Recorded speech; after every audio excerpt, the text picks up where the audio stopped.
Salve, amigas e amigos da filosofia, bem-vindos a mais uma das nossas conversações filosóficas.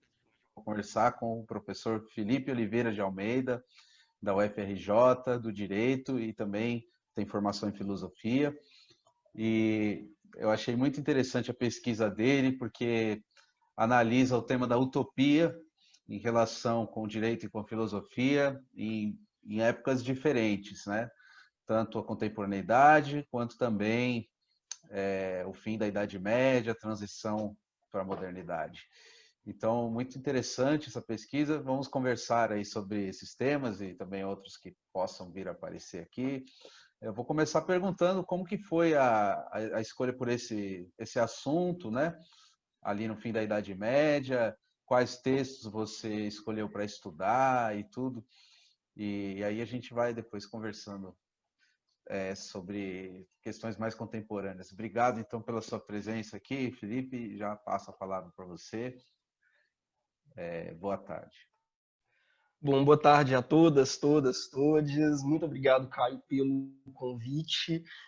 Bom, já respondendo a sua pergunta, a minha dissertação era uma investigação lá, enfim, a Priscas Eras, né? Era uma investigação sobre a transição entre o pensamento político e jurídico medieval e o pensamento político e jurídico moderno, e especificamente sobre a formação do Estado, né? A formação do Estado moderno.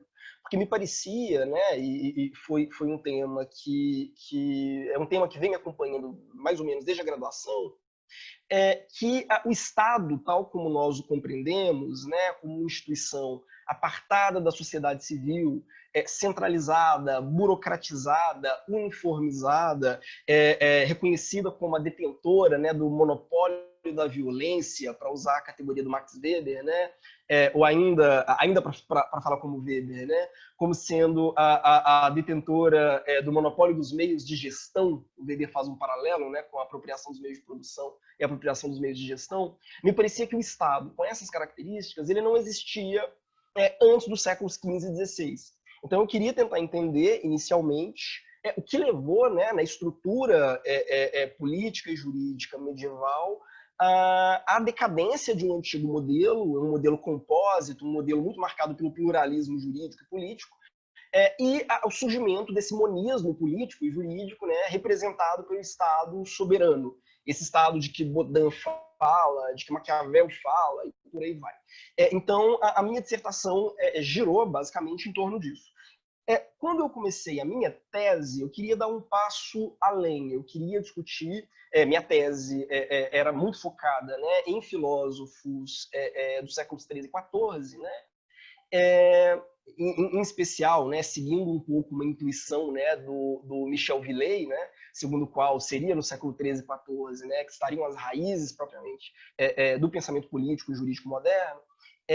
Já na minha tese, eu queria trabalhar especificamente século XV e XVI e propriamente a formação, efetivamente, da ideia de soberania e dessas categorias que a gente associa ao Estado moderno.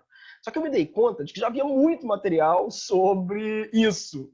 Muito material analisando Baudin, muito material analisando Hobbes, muito material analisando Botero, embora no Brasil Botero não seja um autor tão trabalhado, né?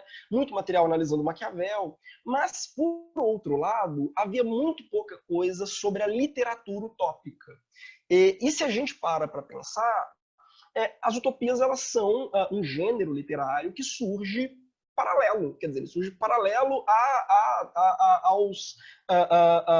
ao realismo político de Maquiavel, ou surge paralelo às teorias contratualistas. Quer dizer, a literatura utópica como um gênero específico, como um gênero ao mesmo tempo, vamos dizer assim, literário, né, de apreciação estética, mas também como um objeto de debate filosófico, o próprio termo utopia, né, surge no século XVI e vem, vamos dizer assim, da mesma pena, né, dos autores que estavam debatendo realpolitik, razão de Estado, soberania. Então, eu achei que poderia ser interessante analisar como esses autores, especificamente, lidaram e refletiram com o problema da formação do Estado moderno e como o processo de formação do Estado moderno, sobretudo de centralização burocrática, administrativa, militar, né, em torno de grandes casas reais, né? Como esse processo, que é muito bem descrito, repito, por autores como Baudin, como autores como Maquiavel, Bossuet, por aí vai, como esse processo se refletia, ou era pensado na literatura utópica. Então, quando eu propus esse tema, né, como um projeto de tese, eu me dei conta que tinha muito pouca coisa escrita a esse respeito, né? Muito pouca coisa, eu estou sendo generoso, né? Na verdade, não tinha nada escrito a esse respeito. E, antes de mais nada, por um certo preconceito que ainda nos acompanha, que é o de achar que, no fundo, a literatura utópica é uma espécie de anacronismo, que os autores utópicos, como Maquiavel, como Thomas Moros, né, Campanella, Doni, os autores utópicos, na verdade, eles estariam no século XVI, mas seriam figuras com nostalgia do universo medieval ou do universo da antiguidade, né? Então, enquanto Maquiavel está escrevendo O Príncipe, Thomas Moros está perdendo tempo escrevendo a utopia, que, na verdade, traria um ranço dos mitos do país de Cocanha, medievais, né, ou da República de Platão. Então, na verdade, é um gênero, digamos assim, né, um corpus, né, de textos que ele sempre foi negligenciado no debate sobre a Renascença ou a primeira modernidade, né, para usar uma expressão meio bizarra que os norte-americanos acabaram implementando, né, mas essa literatura ela acabava sendo vista como uma espécie de excrescência anacrônica, gótica, e que destoaria daquilo que de melhor estava sendo produzido em termos de filosofia do direito e de filosofia política nesse período, né? Então, acho que eu tentei desenvolver o meu texto na contramão desse argumento, né?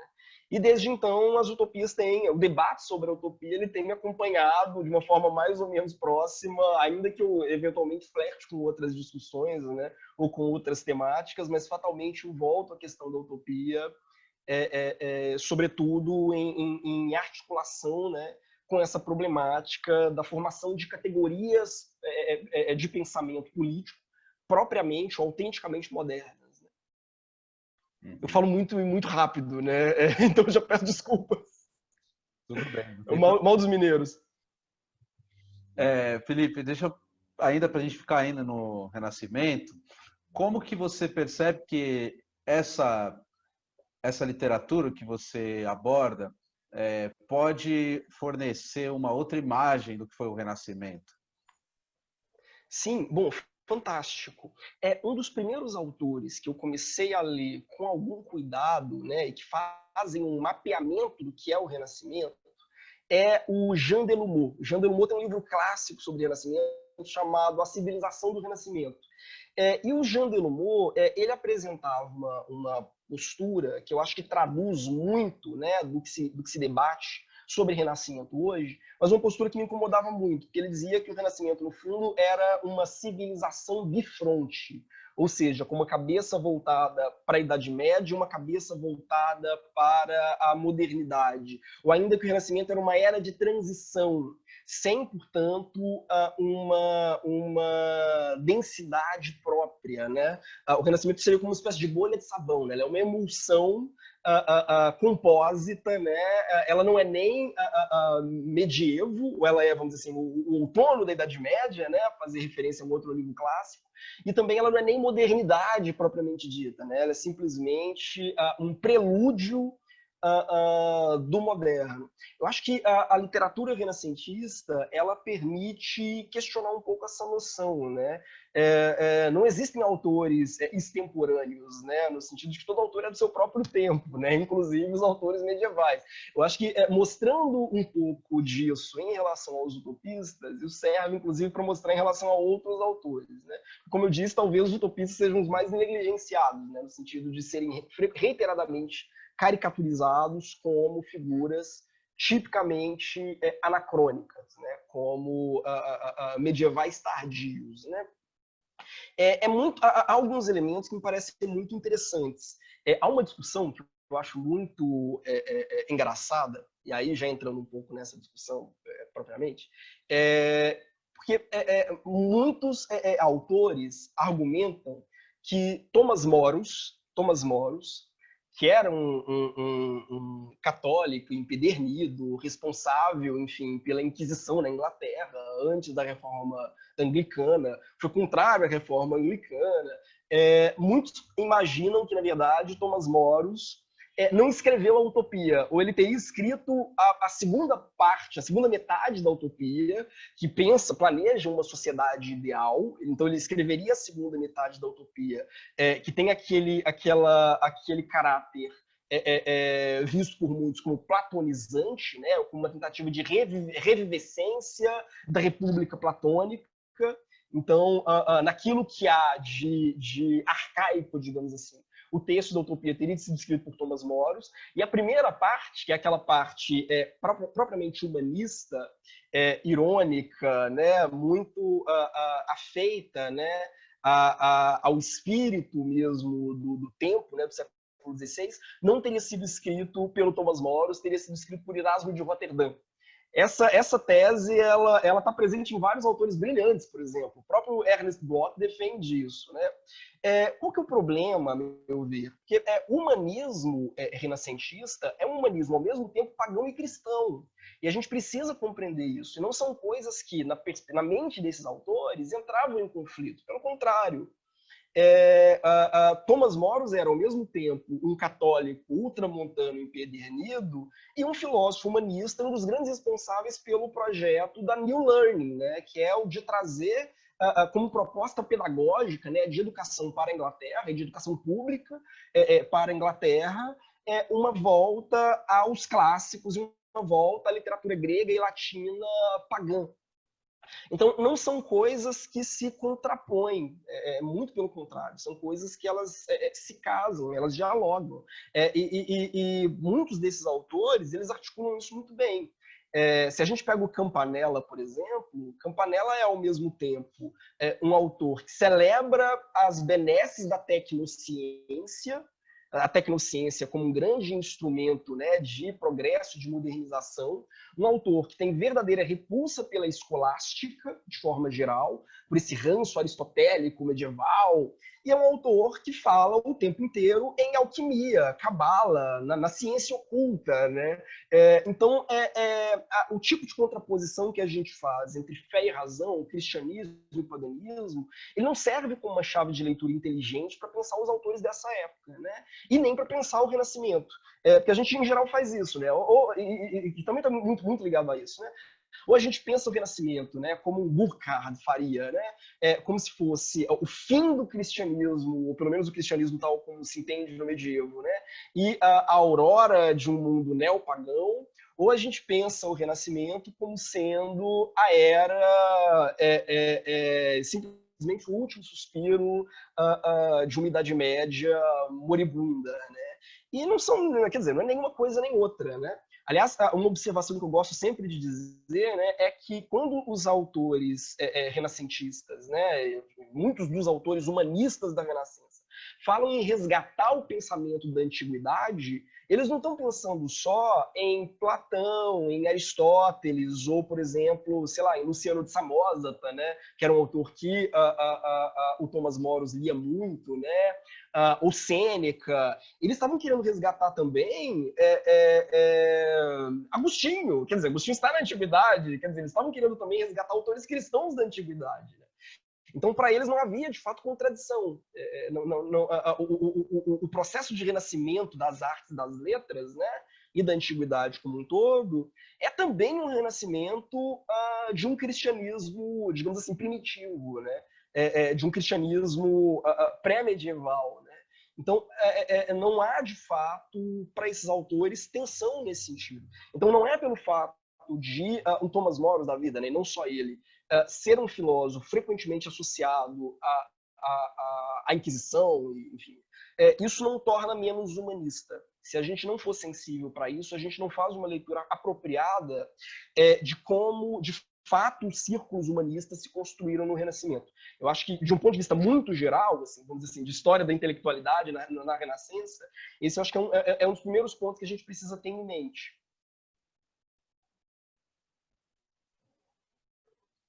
Você falou uma coisa que queria que você comentasse um pouquinho mais sobre, por exemplo, Maquiavel ser um autor muito estudado do Renascimento, né?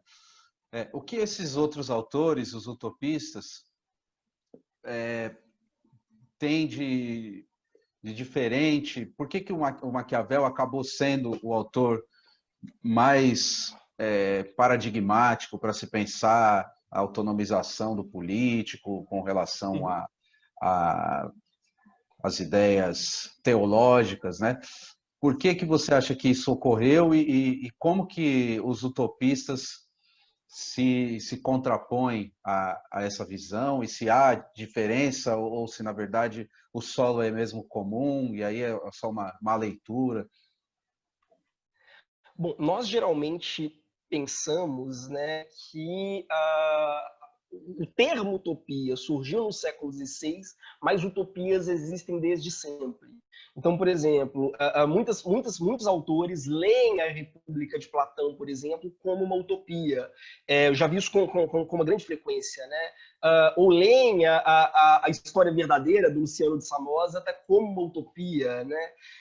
Então, no fundo, o que Thomas Moros teria feito seria simplesmente resgatar um gênero. Que gênero é esse? Né? O da construção de organizações sociais ideais, perfeitas e puramente racionais. Ele teria simplesmente resgatado um gênero velho em um período em que, na verdade, toda essa discussão está sendo suplantada por outra, né? Do realismo político e por aí vai. Não é, a meu ver, essa a questão chave, né, aqui. Se a gente observa, o Moros ele cunha o termo utopia a partir de um propósito muito específico, né? Quer dizer, utopia é um jogo de palavras, né? Ao mesmo tempo, o U ele pode servir como um prefixo de privação, né? Então é o não lugar e também como, quer dizer, o utopia, né? Como bom lugar, né? Então o não lugar e o bom lugar. Antes disso ele tinha pensado em uma outra expressão que era latina, né? Nusquama, que também, quer dizer, latina seria só o não lugar, né? Não comporta a ideia, não comporta esse jogo de palavras, né? Mas o Moros ele escreve a partir de duas experiências, a meu ver, que são igualmente impactantes. Uma experiência é o resgate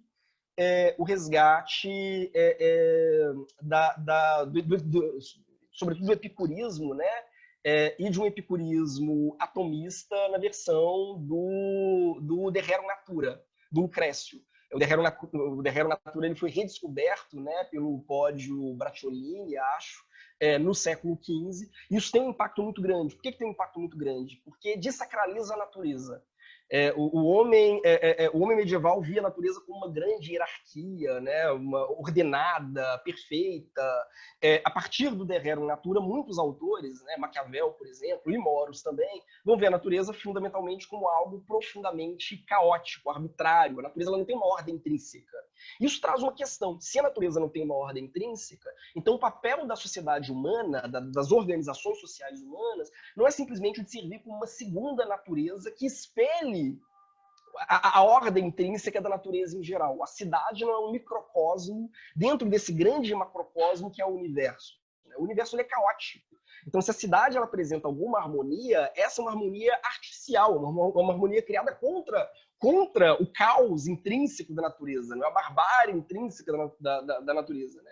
Isso está presente em um autor como Maquiavel, isso também está presente em um autor como Moros. Então, diferentemente de um Platão, por exemplo, a cidade que Thomas Moros idealiza não é uma cidade que reflete uma ordem intrínseca. Né? Ele não pensa mais o ser humano como um animal político por natureza. Né? A natureza não é referência aqui. Se a nossa sociedade é ordenada, ela é ordenada por escolhas históricas. Então há uma percepção muito radical da historicidade das relações humanas e da não naturalidade das relações humanas. Né? A cidade ela não é a cidade ela não funciona como uma colmeia, não funciona como uma alcateia. O ser humano ele não tende naturalmente a uma determinada organização social. Toda organização social é um produto artificial. É o que o Burkhardt chamaria de Estado como obra de arte. Né? Isso está muito evidente no texto utópico e não está em outras tentativas, né, de modelar cidades ideais, como a República, como o país de cocanha para os medievais, né? Isso traz uma questão. Para Moros, o que diferencia a utopia do Moros das outras sociedades não é que essa utopia tenha a abundância de alimentos ou que as pessoas sejam moralmente melhores. Os Moros não pressupõem nem que a natureza seja melhor, a natureza em geral seja melhor, e nem que a natureza humana seja melhor. Muito pelo contrário, ele parte do pressuposto de que a natureza, tanto a natureza externa quanto a natureza humana, é caótica. O que diferencia a utopia das outras sociedades é justamente o domínio técnico, instrumental, tanto no trabalho de controle da natureza, quanto no trabalho de, enfim, propriamente jurídico, né, vamos dizer assim, de adestramento das paixões humanas. Isso é muito novo. E há um elemento que também tem um impacto muito grande sobre o Moros, né, que é a descoberta da América.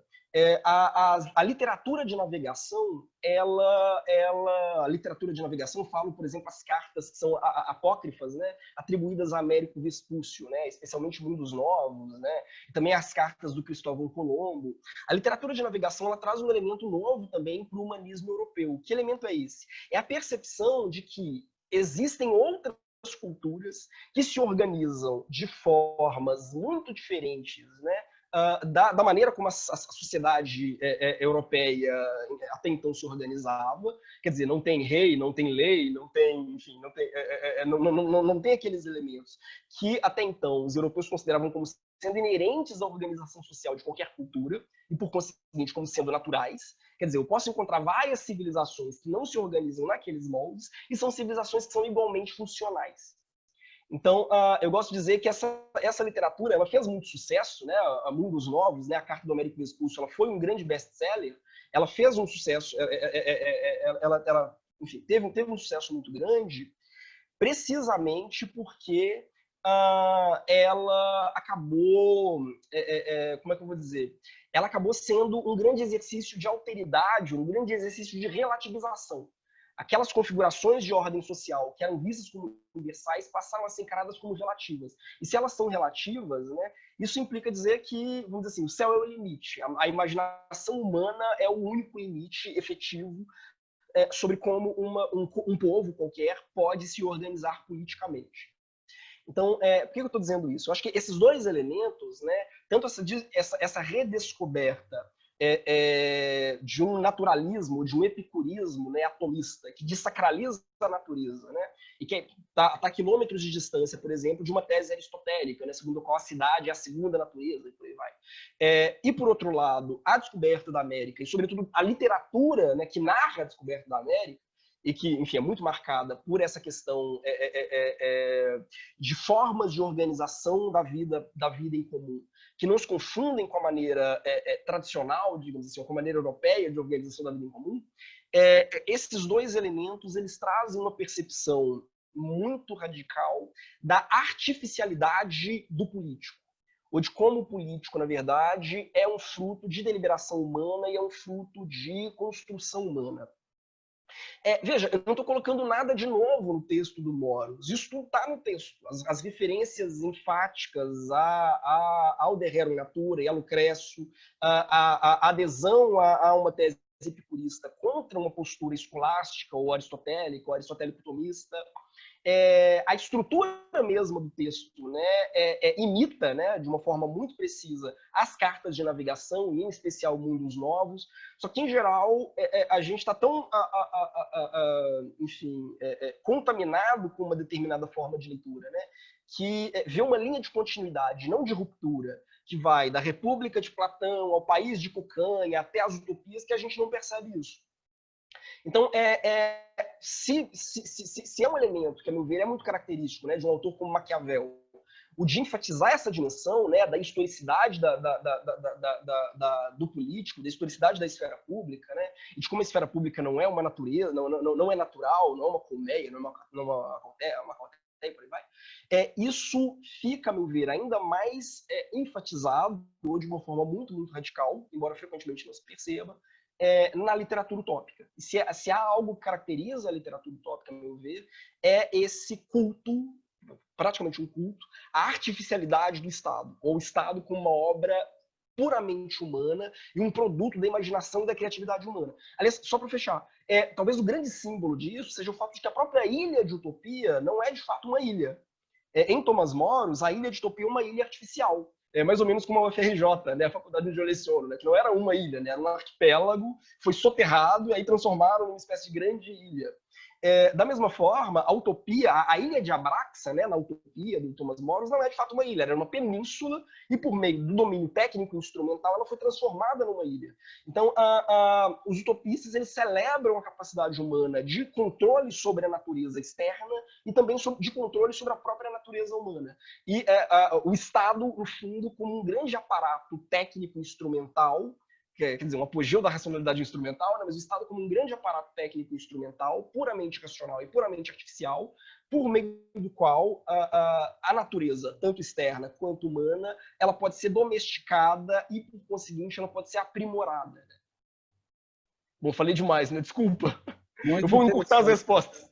Não, pode responder até mais longamente, se precisar, porque aqui estou mais para escutar mesmo.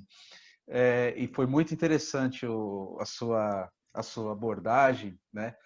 E eu queria agora perguntar para você sobre a contemporaneidade ou a trajetória do tema da utopia, que eu sei que você também tem uma pesquisa sobre isso. Sim. Vai falar de autores do século XX, do XIX também, no XIX tem uma tomada desse tema muito intensa, né? E no XX também. Então, vai fazer esse paralelo, né, com a contemporaneidade. Sim, na verdade, há um primeiro ponto que eu acho que é interessante destacar, que é o seguinte, né? A gente tem assistido nos últimos anos a um revival da literatura distópica, né? Hoje, talvez um dos gêneros literários, também cinematográficos, né, mais bem-sucedidos sejam as distopias, né? Maze Runner, Jogos Vorazes, A Quinta Onda. E, a meu ver, isso é muito interessante, é muito sintomático. Por quê? Muitos autores, ao longo do século XX, diziam que a distopia, como espécie de utopia negativa, né, o avesso da utopia, a distopia ela teria surgido como uma resposta aos regimes soviéticos, né, ao regime soviético. Porque a distopia ela seria o espelho do que, de fato, resulta uma sociedade totalmente planejada. Uma sociedade na qual a razão se impõe de tal forma na vida social, no afã de aperfeiçoamento dos seres humanos, que a liberdade individual se esvai, né?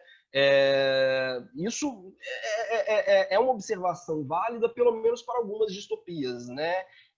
Nós, por exemplo, né, que é uma distopia paradigmática, né, ou alguns textos da Ayn Rand, né, que Deus a tenha ou não, tradicionalmente a gente associa essa literatura distópica a uma resposta ao comunismo. O comunismo seria o auge de um projeto utópico, de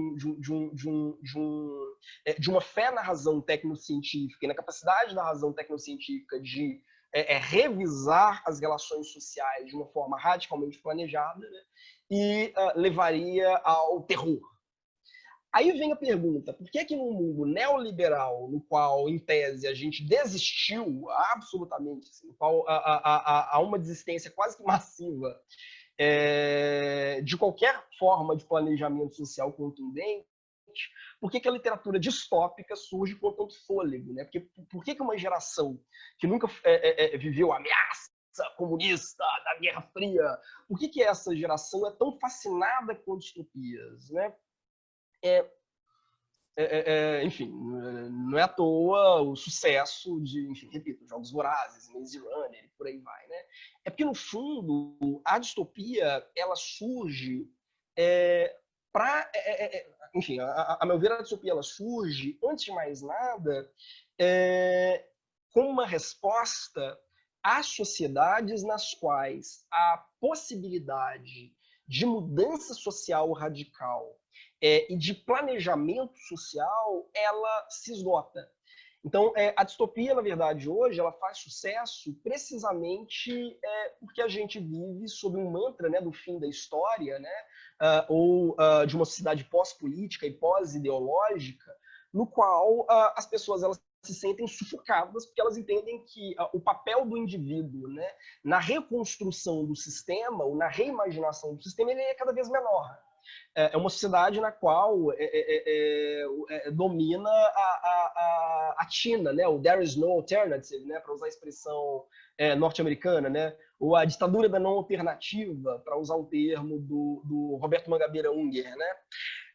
Então, quanto mais se dissemina a sensação, né, de que nós não podemos coletivamente reinventar por meio, enfim, do debate público, né, e por meio da razão, né, reinventar a nossa ordem social de forma radical, quanto mais a gente naturaliza determinadas instituições, como a família, o Estado, e por aí, o mercado, e por aí vai, quanto mais a gente vê essas configurações como naturais e não como produto de escolhas históricas, contingentes e, por conseguinte, reversíveis, mais se dissemina uma sensação distópica, né, uma sensação pós-apocalíptica.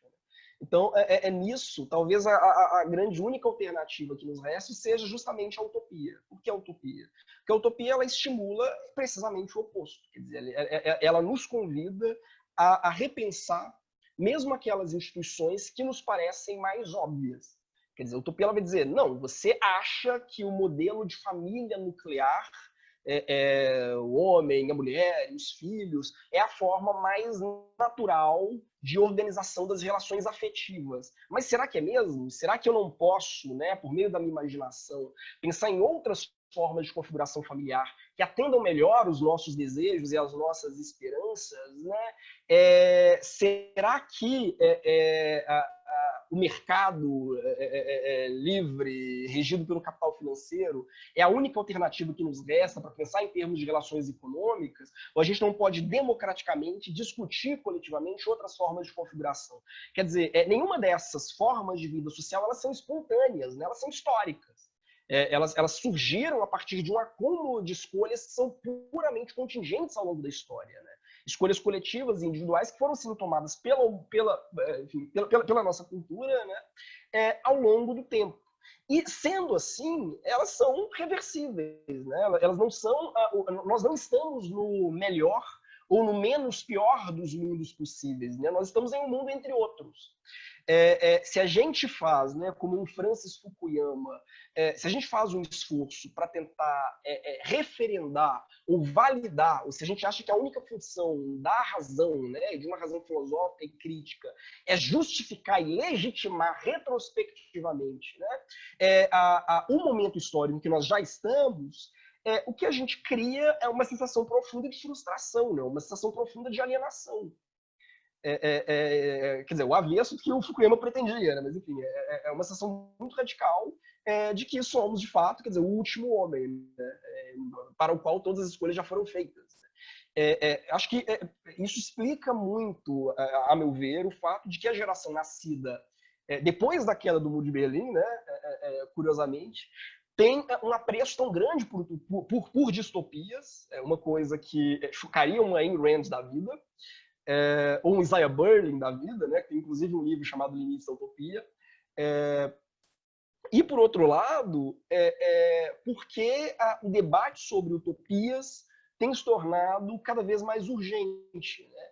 E aí, nisso, faz todo sentido o tipo de articulação entre utopia e uma luta anticapitalista, uma luta por um controle democrático do mercado, feita por autores como Ernest Bloch, ou por autores como Karl Mannheim.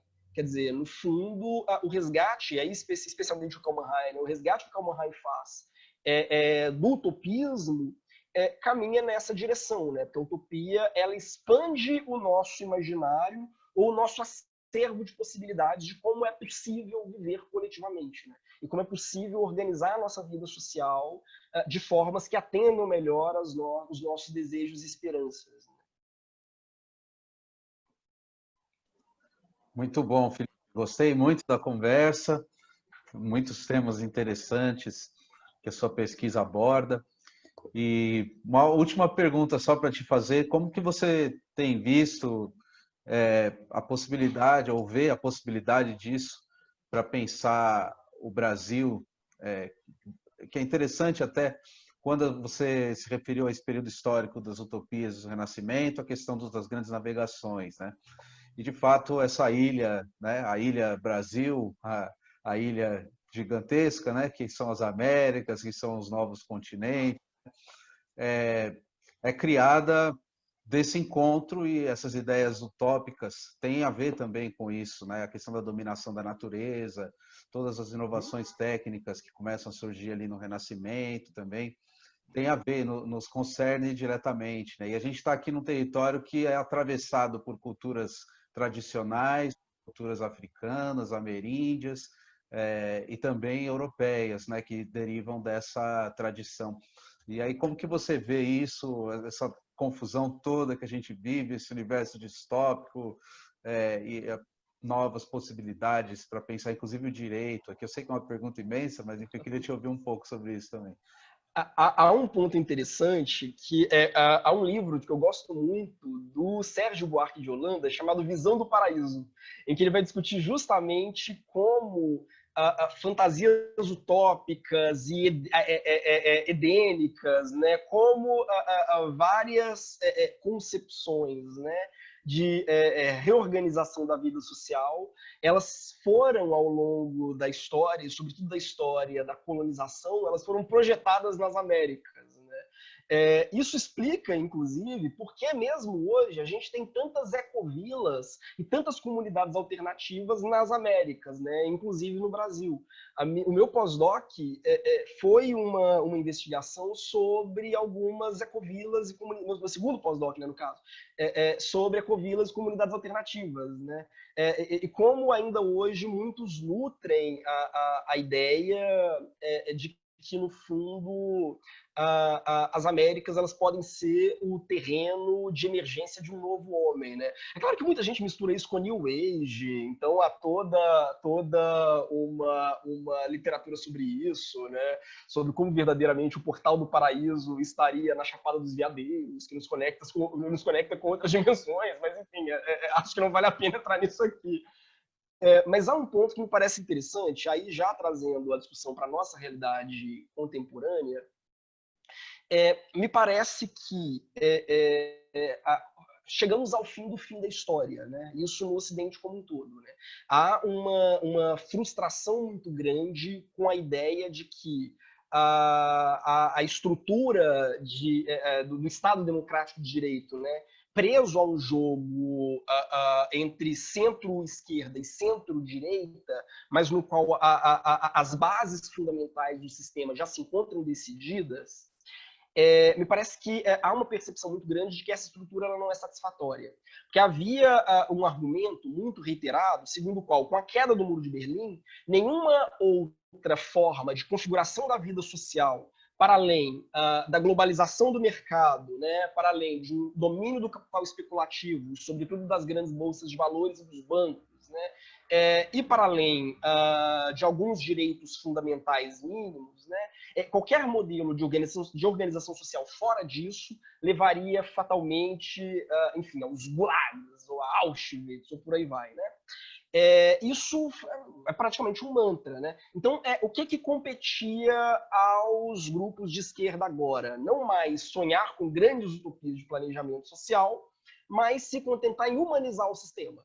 Então, por isso, inclusive, que a ideia de inclusão ela se tornou tão vulgarizada, né? A questão já não é mais romper com o sistema, é incluir os menos favorecidos nesse sistema. Não é à toa que autores como John Rawls se tornaram tão populares, né? Porque, no fundo, o que eles defendem? A estrutura de mercado é inevitável, o sistema neoliberal é inevitável e que cabe simplesmente justificar algumas medidas paliativas que minimizem os efeitos perversos, as externalidades, né, minimizem os efeitos negativos desse sistema sobre aqueles grupos mais vulneráveis. Era quase, bom, vamos abrir de fato as comportas para o capital estrangeiro, para os grandes especuladores, suas casas vão ser vendidas, mas a gente vai criar vamos arruinar pequenas economias locais, enfim, agricultura familiar, isso tudo vai ser destruído no processo.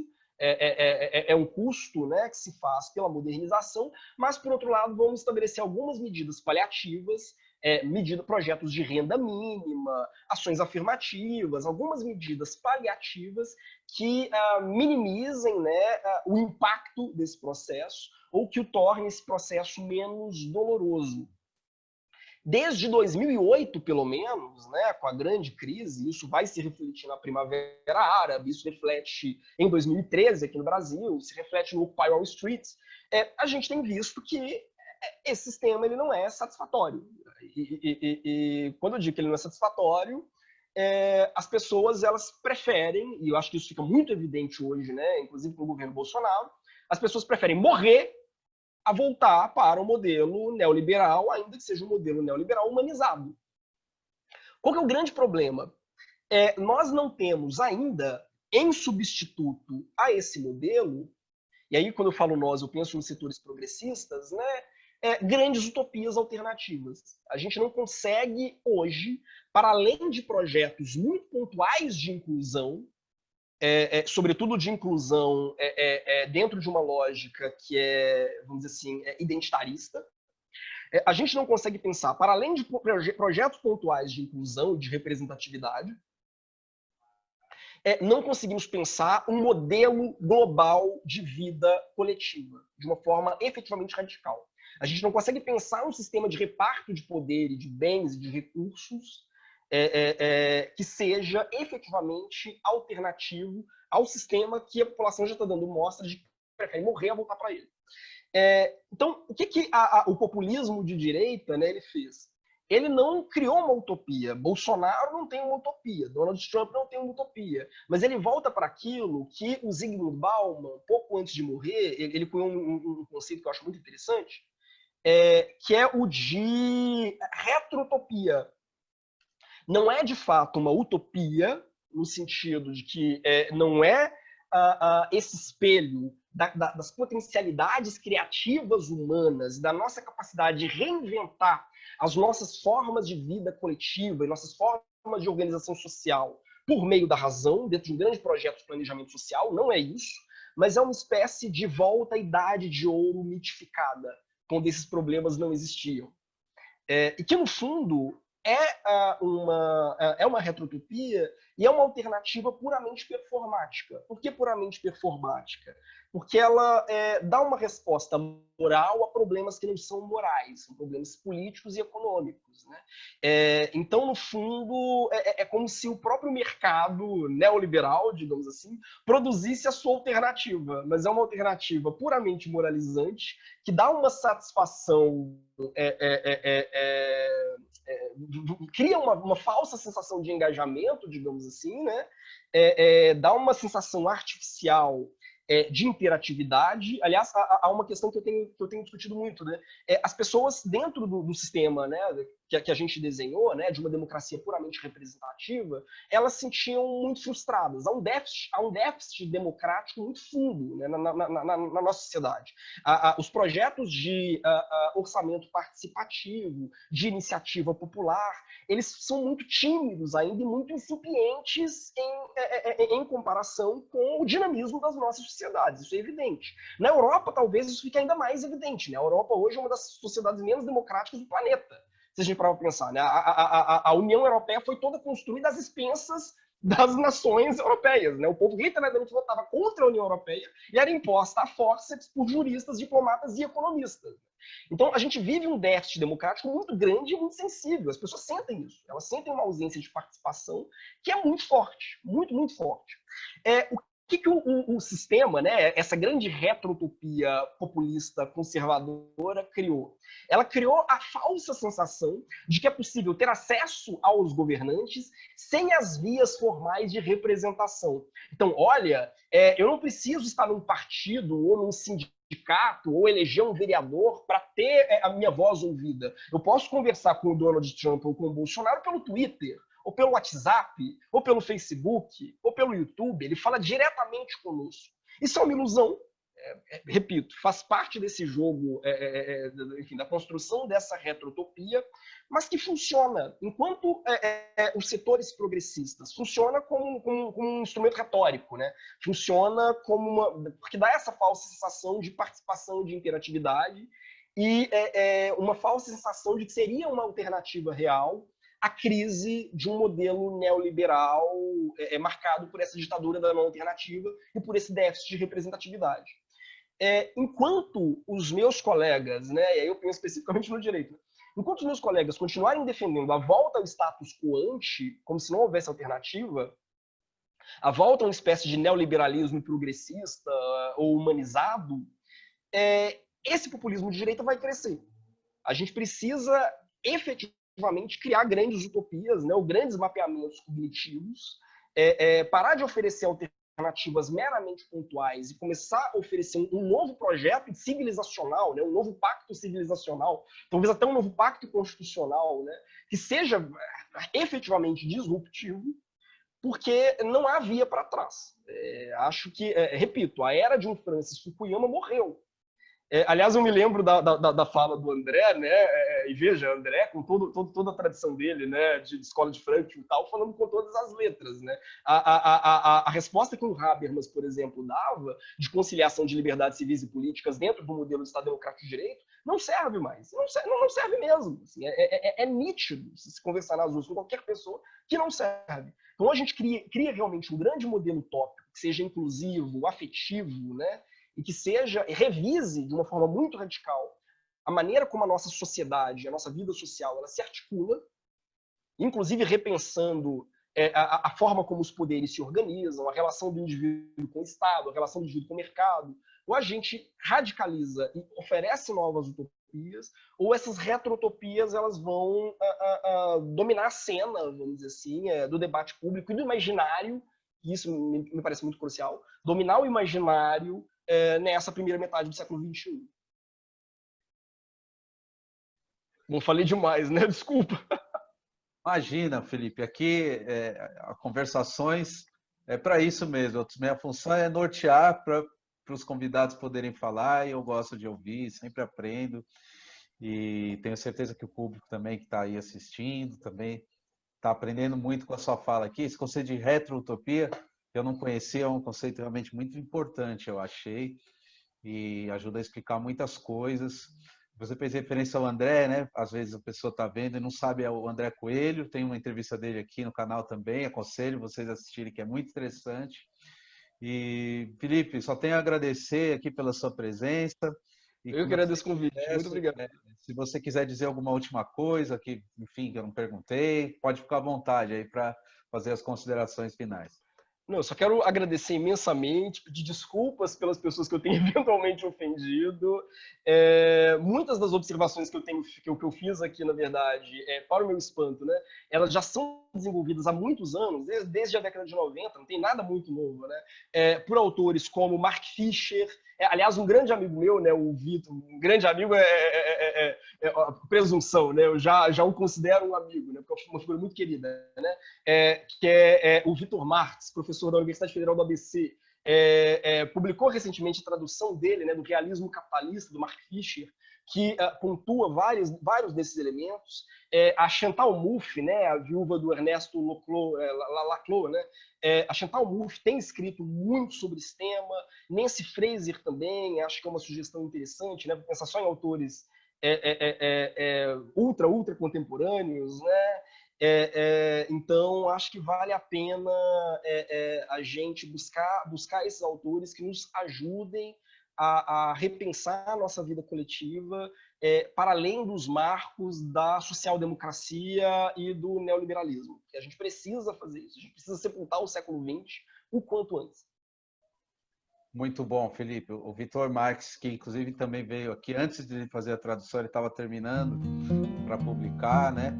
Ele é maravilhoso, né, o querido? Não tive a oportunidade de ler, mas está na minha lista esse livro, né, com a tradução, que sem dúvida deve estar primorosa. Então, obrigado, Felipe, mais uma vez, pela presença, pelas palavras, pela conversa. E vamos continuar depois desse papo, né? Espero que não termine aqui. O pessoal que assiste agradeço muito. E também fiquem à vontade aí para comentar o que vocês acharam aqui do vídeo, também para a gente continuar o papo depois. E fiquem ligados nas próximas conversações filosóficas.